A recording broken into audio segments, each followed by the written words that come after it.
आजकल के जो लोग हैं दोगली इंसान हैं, मन में कुछ और रखते हैं और ऊपर दिखावा कुछ और करते हैं। तो मैं मानना तो यही है, देखो मानना है तो मन से मानिए, नहीं तो मत मानिए, ढोंग मत करिए, दिल से मानिए। मैं दिल से बाबा को मानती हूँ, मेरे लिए वो ही सब कुछ है। अच्छा, आप हिंदू हैं या बौद्ध हैं? अभी तो मैं फिलहाल कुछ भी नहीं हूँ, ना हिंदू ना बौद्ध हूँ। आपके हाथ में मुझे एक लाल कलर का धागा दिखाई दे रहा है, जो कि हम देखते हैं कि हिंदू संस्कृति का प्रतीक है। जिस टाइम मैं आई थी, आप यकीन नहीं मानो, जिस टाइम मेरी इस घर में शादी हुई थी ना, मेरे साथ इतना लड़ाई झगड़ा हुआ था, इतना झगड़ा हुआ था, क्योंकि मैं मानती नहीं थी। मेरे हस्बैंड मानते थे, घर वाले सब मानते थे, वो बोलते थे ये पूजा नहीं करती, पाठ नहीं करती। तो मैंने भी उनको बोल दिया, जो चीज़ मैंने बचपन से नहीं की तो मैं अब भी नहीं करूँ। और आप यकीन नहीं मानोगे, आप मेरे हस्बैंड ने खुद सारे भगवानों को घर से फेंक।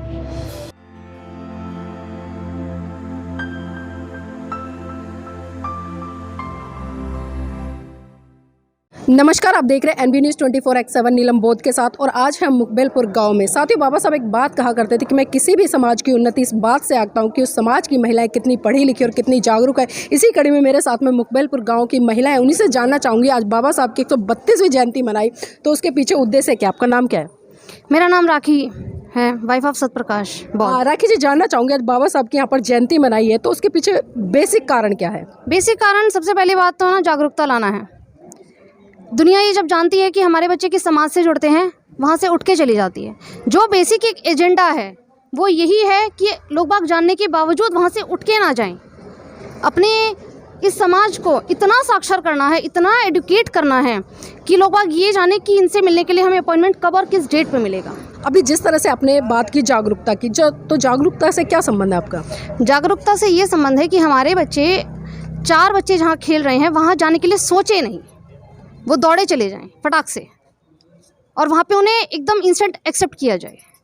सिर्फ इतना, बस यही जागरूकता है। सिर्फ जागरूकता तो देखिए बहुत है ना। औरतें हैं, आज अपने घर के समाज 4 आदमियों के बीच में अगर वो औरत बैठ रही है तो जाहिर सी बात है कि ये बहुत बड़ी जागरूकता है, वरना उन औरतों को तो घर से बाहर निकलने तक की भी अनुमति नहीं थी। और सबसे बड़ी बात यह है कि बाबा साहब तो आज नहीं हैं हमारे बीच में, सिर्फ उनके विचार हैं। महिलाओं के लिए जो बाबा साहब हैं वो उनके पति हैं, वो उनके पिता हैं। उनसे बढ़कर उनके लिए कोई बाबा साहब हैं, वो ठीक है, उनके लिए बहुत बहुत नमन है। लेकिन महिलाओं के लिए जो सबसे बड़े बाबा साहब है वो उनके पति और पिता हैं, भाई हैं। लेकिन लगता नहीं आपको, अगर बाबा साहब संविधान में तमाम महिलाओं को हक अधिकार नहीं देते, जिसके कारण आज महिला स्वतंत्र रूप से अपने विचारों की अभिव्यक्ति कर रही है, तो वो गुलाम उन्होंने ही, देखिए सर्वप्रथम तो वही हैं, उन्होंने ही सब कुछ दिया। लेकिन आज भी बहुत सी औरतें ऐसी हैं जो घर के अंदर बैठी हैं, उनके पति उनको बाहर निकलने की अनुमति ही नहीं देते। अच्छा, बाबा साहब को कितना मानती हैं आप? बहुत बहुत ज़्यादा। अच्छा, कुछ सवाल ले लूँ आपसे? ले लो। अच्छा, बाबा साहब ने 1935 में हिंदू धर्म छोड़ा और 1956 में बौद्ध धर्म ग्रहण किया, तो आप उस दिशा में कितना बढ़े? बौद्ध धर्म के लिए तो देखिए मेरे को एक्चुअली ज़्यादा जानकारी नहीं है, जो मैं बात स्पष्ट रखना चाहूँगी। धर्म से जुड़ी हुई तो कोई बात मुझे इतनी नहीं पता है, लेकिन जहाँ तक मुझे नॉलेज मिलती है, व्रत है या कुछ है, उन सब चीज़ों से मैं बहुत परे हट कर हूँ। अपने नॉर्मल लाइफ में जीना एक औरत के लिए जो सबसे बड़े अधिकार हैं वो उनकी साक्षरता, उनको घर से बाहर निकलने की अनुमति, उनको बेड़ियों में ना बांधने की अनुमति, और सबसे बड़ी बात उनको बोलने दिया जाए। लेकिन मैं देख रही हूँ आपको सर से लेकर पाँव तक आज भी आप कहीं ना कहीं उन रूढ़िवादी परंपराओं में जकड़ी हुई हैं, जिसकी आप बात करें कि आज़ादी घर से निकलना। क्योंकि मैं रहती ही ऐसे पर्यावरण में हूँ। नहीं, बाबा साहब ने यही चीज़ें सोच समझ के तो इतना काम किया, आपको संविधान में समानता का, इक्वलिटी का राइट दिया, लेकिन आज उस इक्वलिटी के राइट को भी आप जी नहीं पा रहे हैं। नहीं, मैं तो जी पा रही हूँ। आज मैं आपके आगे बोल रही हूँ तो वो किस तरह से जी रहे? आपकी मांग में सिंदूर है, गले मंगलसूत्र हैं, चूड़ियाँ हैं, जो कि गुलामी जी, वो तो मेरी अपनी इच्छा है ना। आपको फैशन के तौर पे पसंद है, आप टी शर्ट जीन्स डालती हैं, मुझे फैशन के तौर पे पसंद है, मैं बैंगल्स डालना अच्छा लगता है, मुझे सिंदूर कैरी करना। मतलब फैशन के तौर पे या सिर्फ परंपरावादी सोच के तहत? परंपरावादी कुछ नहीं है जी। देखिए, मैं अगर नहीं चाहती तो मैं अपने सिर पे नहीं रखूँ, नहीं मतलब है, लेकिन ठीक है, मुझे अच्छा लग रहा है, रख लेती हूँ। अच्छा लग रहा है इसलिए कर रहे हैं? रख लेती हूँ। जानना चाहूंगी, अगर मैं आपको 1 महीने के लिए इस तरह से इन सभी चीज़ों का त्याग करने के लिए बोलूँ, तो इस तरह से रह सकते हैं? हाँ, बिल्कुल बिल्कुल। किसी तरह के घर में कोई आपत्ति? बिल्कुल भी नहीं। मैंने बताया ना कि मेरे लिए तो जो बाबा साहब है वो मेरे पति देव हैं। कहाँ गए? ये रहे। अच्छा, आपके पीछे ही खड़े हैं? बिल्कुल। तो ये शुरुआत कब से हो रही है? हमारे दर्शकों को बता दीजिए, ताकि हमारे दर्शक भी आपसे प्रेरणा ले सकें। मेरे पति देव ने बौद्ध धर्म अपनाया, तब से ही इन सब चीज़ों की मेरे घर में भी शुरुआत है। अच्छा, आपके पति ने अपनाया, आपने नहीं अपनाया अभी? भाई उन्होंने तो मुझे बताया ना। नहीं, अभी आप कह रहे थे ना मुझे धर्म के बारे में कुछ नहीं पता है। हाँ, इतना मुझे कुछ नॉलेज नहीं थी मैम, सच में। चलिए, शुरुआत है। जी जी जी, बहुत अच्छी बात है, शुरुआत हो चुकी है। हमारे इस कड़ी में और भी महिलाएं, उनसे भी जुड़ेंगे। आपका नाम क्या है? जी, जय भीम, मेरा नाम राजवाला है। चलिए, देखिए, जय भीम से शुरुआत हुई है। राजबाला जी, जानना चाहूँगी, आज बाबा साहब की जयंती मनाई गई है यहाँ पर, क्योंकि बाबा साहब ने कहा था कि मेरी जय जयकार करने से अच्छा है मेरे बताए हुए मार्ग पर चलो, तो उस दिशा में कितना चल रहे हैं आप? देखो, मार्गदर्शन का मतलब है जो हमारी आने वाली पीढ़ी है उनको शिक्षित करो, उनको इस चीज़ के बारे में बताओ। जो लोग चले गए उनको पता ही नहीं हमारा हक अधिकार क्या है। तो आने वाली पीढ़ी को आप ये शिक्षा दो कि हमारा अधिकार क्या है और क्या हमारा महत्व है।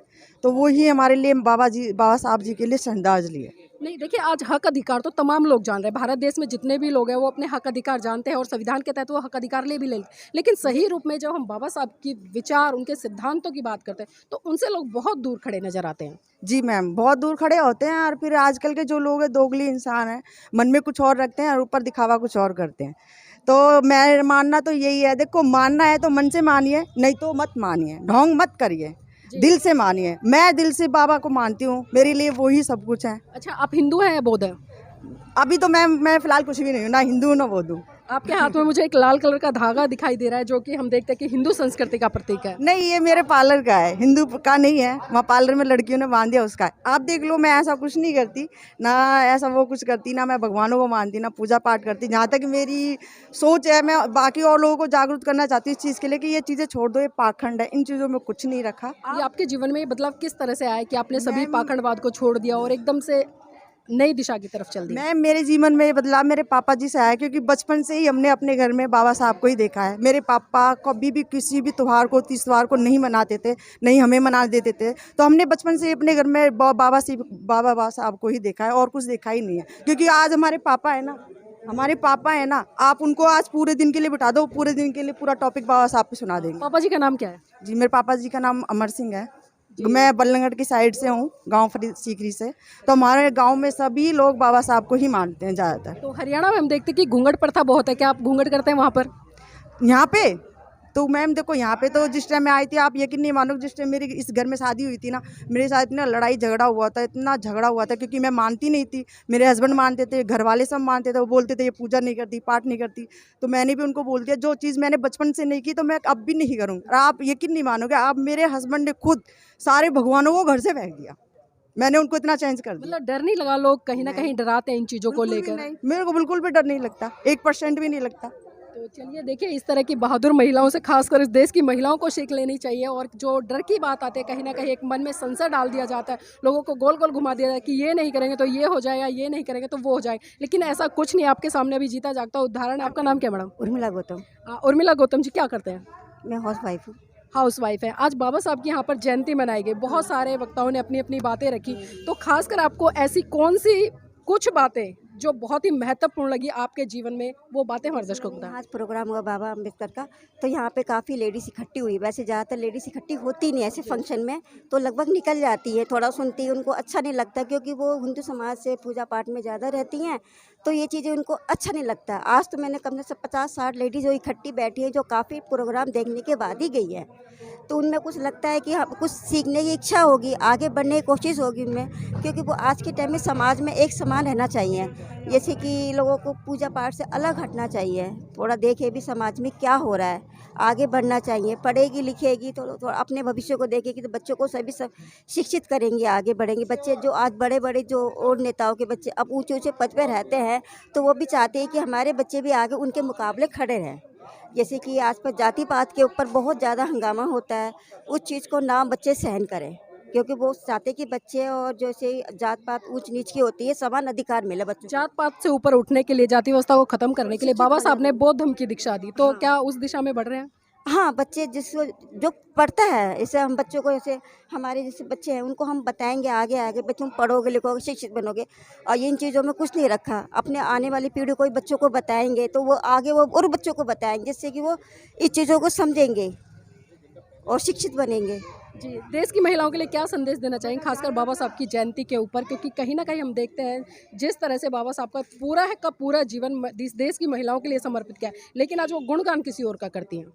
वो उनकी सोच होगी, लेकिन जैसे हमें पूरा अधिकार जो मिला है, जैसे वोट डालने का मिला है, आज हम बात करने के, पढ़ने के लिए भी हमें, पहले टाइम पे लेडीज़ पढ़ने नहीं जाती थी, लड़कियां भी नहीं पढ़, आज सब लड़कियां लेडी जो भी है ऊंचे ऊंचे पदों पर है, तो उन्हीं का सबसे बड़ा योगदान है हमारे जीवन में। क्योंकि आज वो हम जिस लायक जो आज बने हैं ना, समान अधिकार हस्बैंड के साथ खड़े हैं, उनके साथ बोलना चालना, वो सब उन्हीं के अधिकार से हम जो आज यहाँ खड़े हैं।